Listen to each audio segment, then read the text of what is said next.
스마스층을 조작하는 단기는 안면거상 수술과 또 미니거상 수술 같은 경우가 스마스층 손상을 어느 정도 끼치기 때문에 재수술이라고 생각하고 있고요.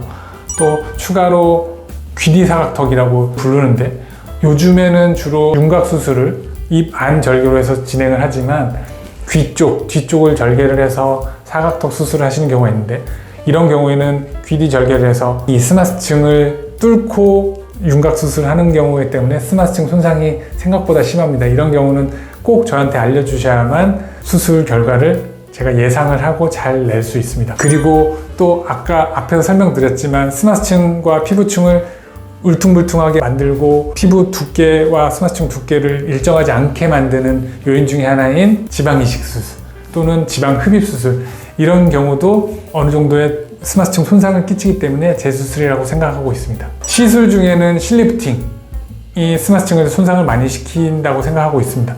그리고 또 지방분해 주사를 하면 보통 스마스층에 있는 지방층도 같이 손상이 되기 때문에 이런 경우는 스마스층이 워낙 얇아져서 수술이 더 어려운 경우가 있습니다.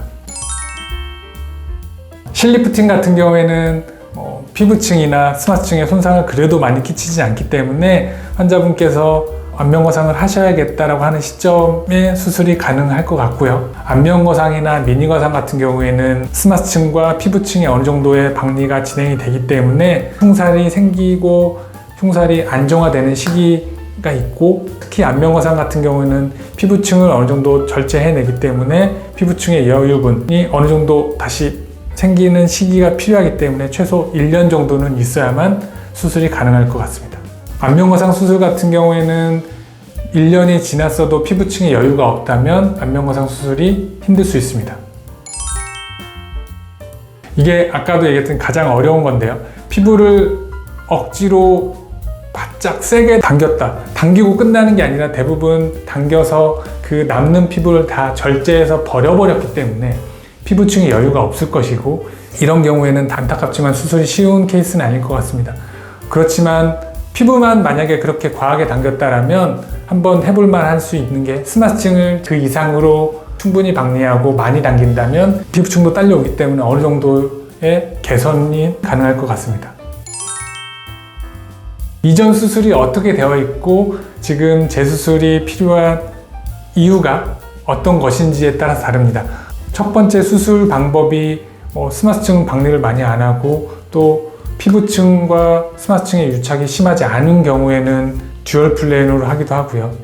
또 반대로 피부층과 스마스층 유착이 심한 경우 또는 피부층이 부족하다, 이런 경우에는 스마스층 밑으로만 박리를 해서 당기는 딥플레인을 사용하기도 합니다. 그렇기 때문에 환자의 상태, 이전 수술 방법이 어땠는지와 피부의 여유분의 정도, 이런 것들을 전반적으로 파악을 한 후에 듀얼 플레인으로 할지 딥플레인으로 할지가 결정됩니다.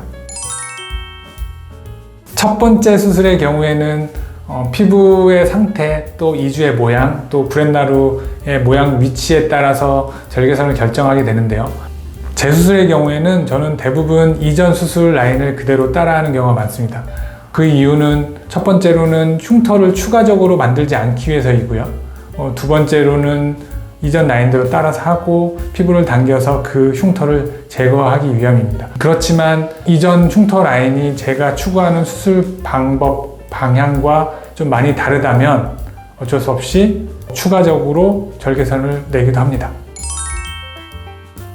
환자분들이 많이 여쭤보시는데요. 안면거상 수술은 한 번만 가능하다, 또는 재수술이 한 번만 가능하다, 총 2번만 가능하다, 이렇게 얘기하시는 분들 많이 있는데, 저는 몇 번까지 가능하다라고 꼭 설명드리지는 않습니다. 수술을 어떻게 진행을 했냐, 그리고 또 스마스층이나 피부층에 손상을 얼마나 끼치지 않고 잘 수술을 했느냐에 따라서 재수술이 가능하다, 가능하지 않다라고 판단하기 때문에 수술이 몇 번이 중요하다기보다 예전에 수술을 얼마나 잘했는지가 중요하다고 생각합니다. 최근에 제가 했던 분은 이전 병원에서 3번 했고 저한테 4번째 받으신 분이 계신데 수술 후 생각보다 좋은 결과를 얻었었고요.